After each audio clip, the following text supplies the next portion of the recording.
So the problem is actually is because of the fuel itself, the gasoline. Okay? So now, the question here is that why can we not increase the compression ratio more than 11 for the gasoline engine? Because the gasoline is so volatile, right? So the higher compression ratio means that you just make the pressure and pressure and temperature of the working fluid, which has fuel inside, to the higher pressure and higher temperature. But what would happen if you have like a high pressure and high temperature for gasoline is that, gasoline begins to, combust itself spontaneously because that already satisfies like a self-ignition condition at high temperature and high pressure. So what you really want to have in terms of, combustion process is nice and smooth propagation of flames starting from the spark plug, okay, here and all the way down to the piston. So that is what you really want to have. But what happens if you have too high compression ratio with high pressure, too high pressure and too high temperature, then the gasoline self-ignites in everywhere to make certain kind of propagation of flames here and there. And we call that kind of phenomenon in a different name. That is explosion. Okay? So explosions can happen if we use gasoline at too high compression ratio. And we call that phenomenon, we call that happening as knocking, okay, for the compression. And why do we have the name of knocking? Because once that kind of explosion like combustion happens, then the sound that we can hear from the engine is more likely knocking sound. So someone like a kind of you're knocking the door, and knock, knock, knock, knock, something like that. And let us listen to real knocking sound from the engine, okay?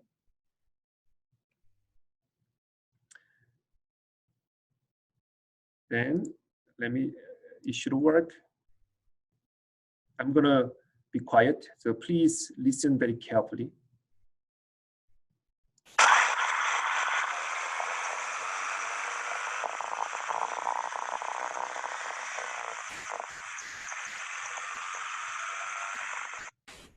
Okay, do you hear that? Do you want to hear one more time? Let me play it one more time.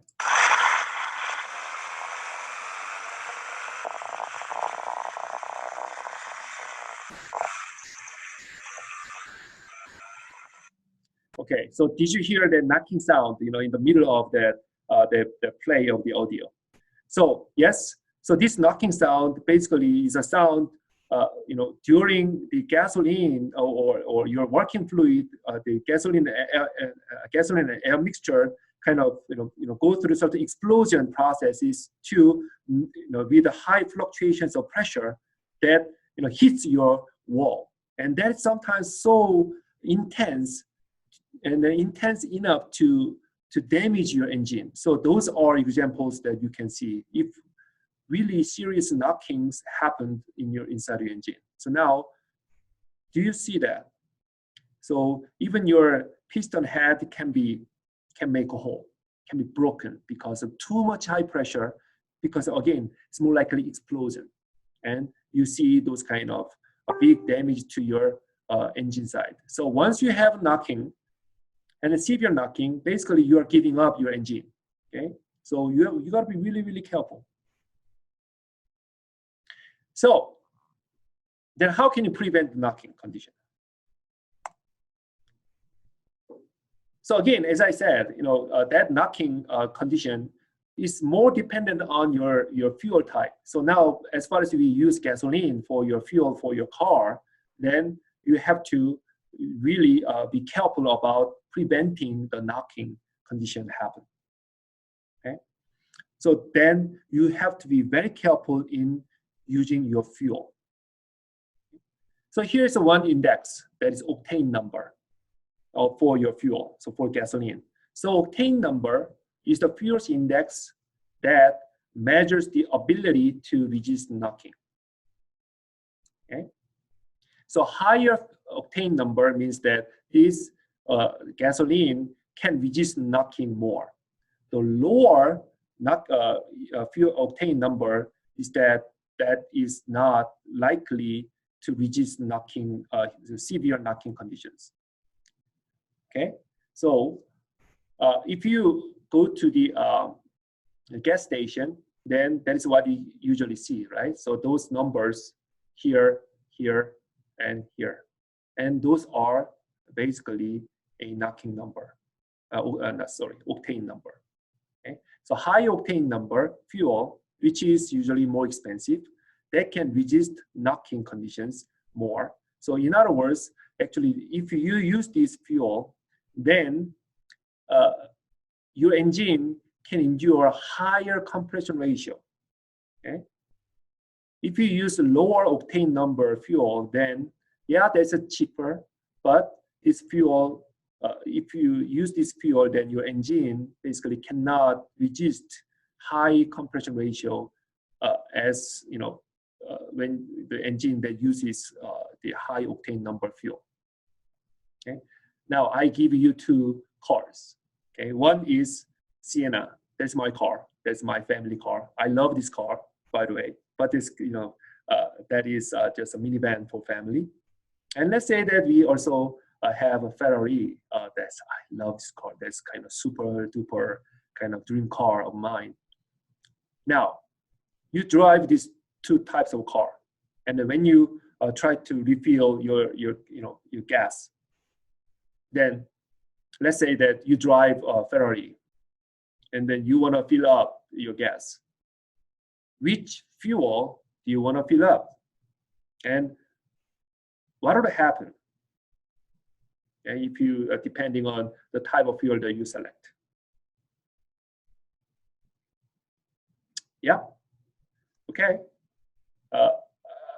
I hope that you have made the same choice as I did. I would fuel high octane number gas for the Ferrari. Why is that? Usually that kind of super car, like really luxury car, has really high performance engine.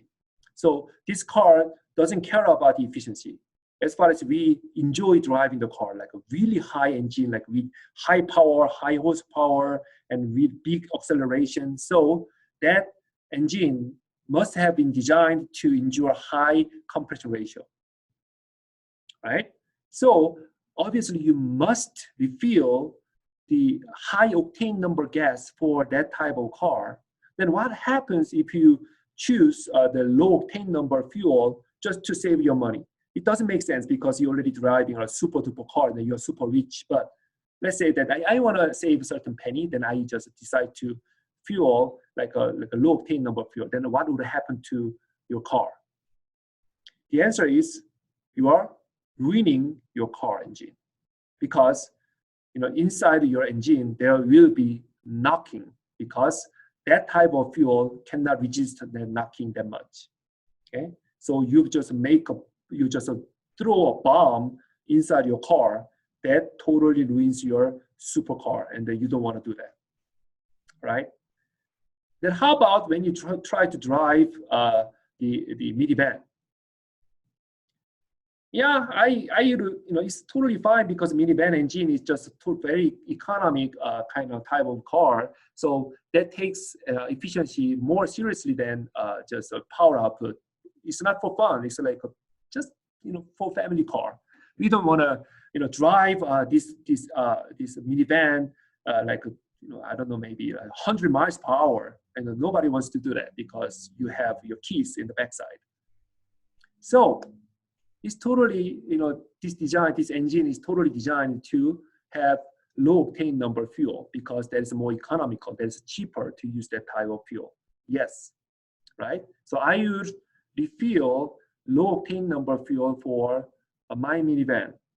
Then what would happen if I decide to fuel this car with a high octane number fuel? What do you think? nothing would happen. Probably the same thing would happen. No. So, still this, high octane number fuel, resist, severe knocking condition, but your car engine doesn't have any that kind of severe operational condition in terms of compression ratio. So it doesn't really matter whether you use low octane number fuel or high octane number fuel.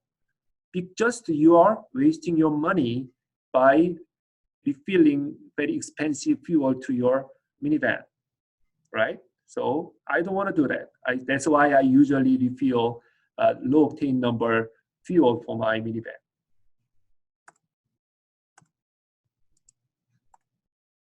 Okay. So I talked about example 1. And I'm not going to do this example 2 because this example 2 asks about how can you do the thermodynamic analysis of that exactly same type of engine in example 1, the previous example, when you think about the change of specific heats for the air. Okay, so we don't use the cold air standard assumption anymore, but we have to think about the variable specific heats.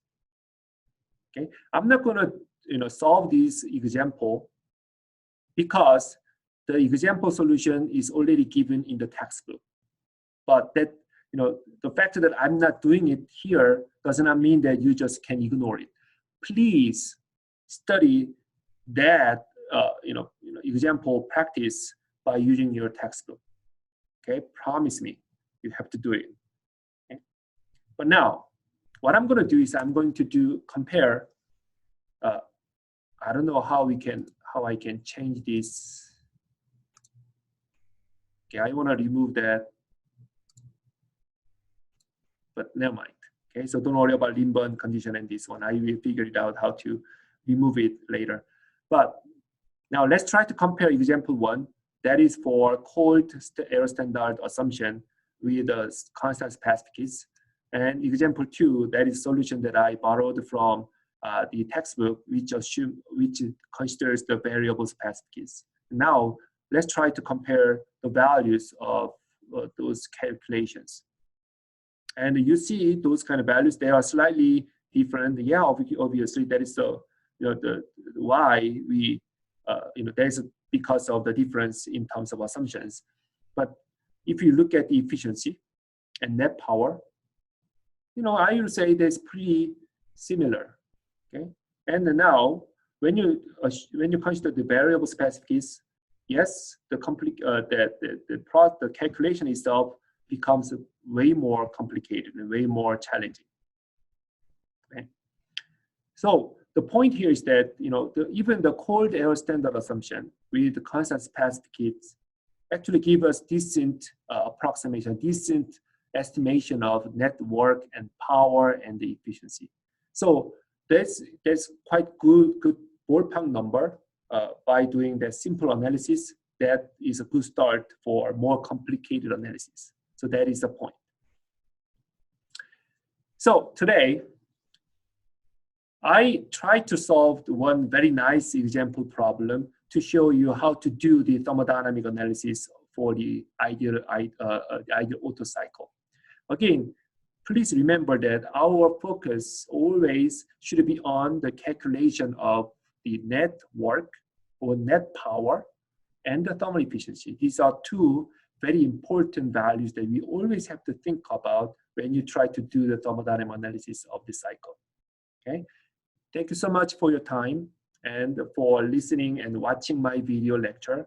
And if you have any question, please let me know by sending an email or I don't know, maybe leaving any kind of the comments in the YouTube or Canvas. Okay, have a nice day and then see you later. Bye-bye.